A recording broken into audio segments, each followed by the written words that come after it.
Hi everyone.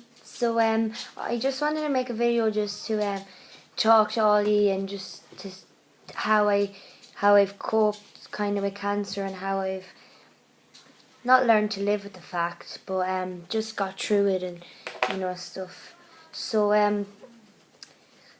well basically like when you hear you have cancer, there's no easy way to feel. You're upset and you're hurt and you're angry and you want to know why it was you and all these kind of things. And I think for me, when I found out the first time, obviously by the time I got cancer, heartbroken, upset, angry, all them. My hair's sitting weird there. My little bit of hair there. I don't have all my fringe down, but yeah. So I was upset and hurt and angry, and I cried and cried, and and then I kind of people wanted to know my story, like my family and people around my estate and my community and stuff. So they all kind of wanted to know about it. So I think I talked about it day in day out to people wanting to know.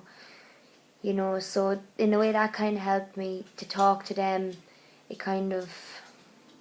It did help, and then I had the support of my family. And if I was upset and I was having a bad day and I was crying and all, they were there for me, and they'd cry with me, and it was good for us. It was good to get us through it and stuff.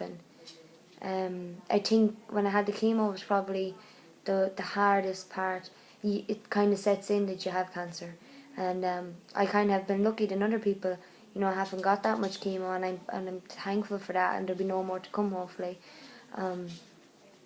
But that was kind of the hardest part because you were so upset, and I had to have this like a little pouch bag. Like I don't have it anymore. I threw it out obviously, but it was just this little pouch, and it was when I had the port in here, so I had tubes down and had the pouch, and the chemo was in a little ball, like a shape like that, kind of with the chemo in it, and it pumped the chemo through your body and stuff. So I was quite tired and run down, and then I was upset, and I was not well the whole weekend. I just sluggish and didn't feel sick really that much, but just didn't feel right. And I think through the chemo was probably the hardest part and the worst feeling in the world to kind of cope with having cancer. And then after the chemo and all, I got the news that it was away and stuff. I don't know. I was delighted. Really happy about that, but in the back of my mind, I always thought, oh, it's going to come back. I'm going to get it back. This isn't the end. I just know. And I had a good year. I was doing what every teenager does, and then through my cancer, well, being in remission, kind of, I met my boyfriend. So that was good for me that I had him, and and we're still going strong a year and 6 months now later. But yeah, he kind of helped me too, because he knew my story, because I was actually on the way up to the north the day I found out I'd finished chemo. That was it, and they threw me a little party to cancer free, kind of, even though technically I wasn't fully cancer free for the rest of my life. But and that kind of helped. And then I don't know. I don't even know how to explain what way you feel. You're upset, angry, upset, all them in one, and you have to cry. You have to get your tears out, and you have to scream, but then you have to be strong. You have to put on a brave face. You can't let it keep you down. You have to be happy, and you have to get on with your life. You can't just sit back. And I was unlucky because the chemo, I started the chemo. It was actually 5 days after my birthday, and oh, by the way, it was my birthday there on Monday, so I'm 19, woo. But I was actually started chemo 5 days after my 17th birthday, and it was coming up into the winter, and it's really, really cold here in Ireland in the winter, like really cold. And of course, anyone out there that knows you get chemo, you get tingles in your fingers, and they go numb, and that is the worst feeling ever. Oh, and then you get it in your toes, and then I got really numb around my mouth, and it felt like my mouth was sideways when I was talking, and a really cold, sharp pain up my nose and my face. It was just disgusting. So I suffered that way, and then of course when I was in school and I was outside and all, it came up to Christmas, and I said, look, I can't stay in school, Mommy, I have to leave. I'll go back next year.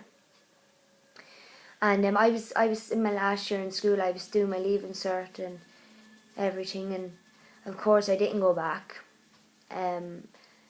I just didn't go back. I just didn't have the drive in me anymore. Like, I made terrible bad decisions through my cancer. I didn't finish school. I don't have a leaving cert.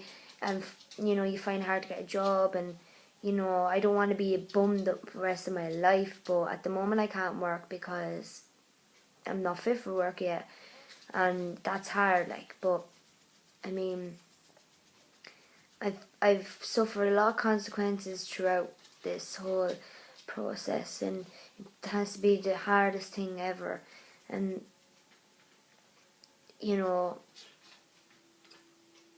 like, I don't want anyone to feel sorry for me. I don't want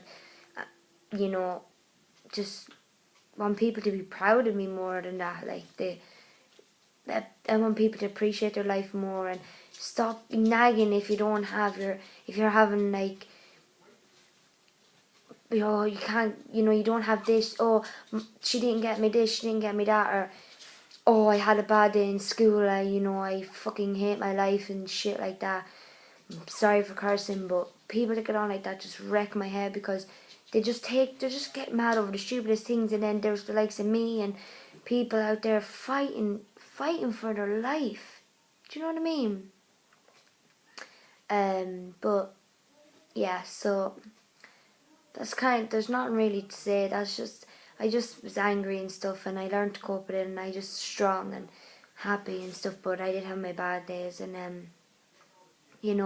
I'd love to do if anyone wants to do a question and answer video, just mail me the questions, and I'll do the answers. So yes, that'd be good. So hope you enjoyed the video, and talk to you soon.